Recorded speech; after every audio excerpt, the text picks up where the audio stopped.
வாக்கு மற்றும் அரசு அதிகாரங்களை பெற்றுக் கொள்வதற்காக எடுக்கப்படும் தீர்மானங்கள் காரணமாக சர்வதேச அழுத்தங்களிற்கு உள்ளாகுவதாக மீன்பிடி நீரியல் வள அமைச்சர் ராஜித சேனாரத்ன தெரிவித்தார்.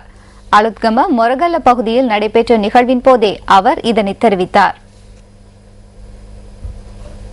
பேருவளை பகுதியில் சுற்றுலா பயணிகளுக்கான வழிகாட்டிகள் எதிர்நோக்கும் பிரச்சனைகள் தொடர்பில் கலந்துரையாடல் நடைபெற்றது.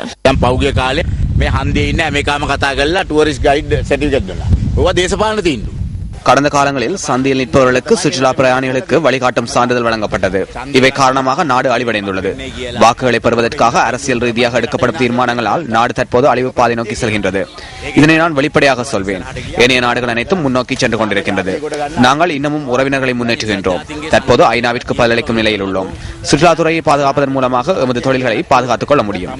சஞ்சாரக வியாபாரி இன்னொன்று தமிழ்நாடு தனகன்னு சஞ்சாரக வியாபாரி ஆரக்ஷா கரகத்துவமாய் அப்பேர ஜிஎஸ்பி பிளஸ் இல்லாது போனாலும் ஏற்றுமதி வருமானத்தை அரசாங்கத்தால் அதிகரிக்க முடிந்ததாக பொருளாதார அபிவிருத்தி அமைச்சர் பேசில் ராஜபக்ச தெரிவித்தார். திருகோணமலை சிங்கள மத்திய கல்லூரியில் நேற்று நடைபெற்ற நிகழ்வின் போது அவர் இதனை தெரிவித்தார். நாட்டின் அபிவிருத்தி திட்டங்கள் தொடர்பில் மக்கள் பிரதிநிதிகள் மற்றும் அரசு அதிகாரிகளுக்கு தெளிவூட்டும் நிகழ்வு நேற்று நடைபெற்றது. இந்த வருட வரவு செலவு திட்டத்தில் திருகோணமலை மாவட்டத்தின் அபிவிருத்திக்கு ஒதுக்கப்பட்ட நிதி தொடர்பில் பொருளாதார அபிவிருத்தி அமைச்சர் பேசில் ராஜபக்ஷ மக்கள் பிரதிநிதிகளுக்கு விளக்கமளித்தார்.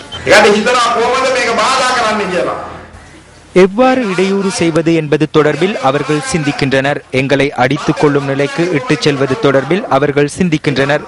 நாட்டில் சமாதானம் ஏற்படுத்தப்பட்டு 3 மாதம் நிறைவடைவதற்கு முன்னர் ஐரோப்பிய ஒன்றியம் ஜிஎஸ்பி பிளஸை இல்லாது செய்தார்கள். இதனை இல்லாது செய்தால் நாட்டில் தொழிற்சாலைகளை மூடி வீதியில் இறங்கி ஆர்ப்பாட்டம் மேற்கொள்வார்கள் என எதிர்பார்த்தார்கள். ஆனால் அதிர்ஷ்டவசமாக அவ்வாறு நடைபெறவில்லை. அன்று ஏற்றுமதி செய்த அளவிற்கு ஏற்ப இன்றும் ஏற்றுமதி செய்கின்றோம்.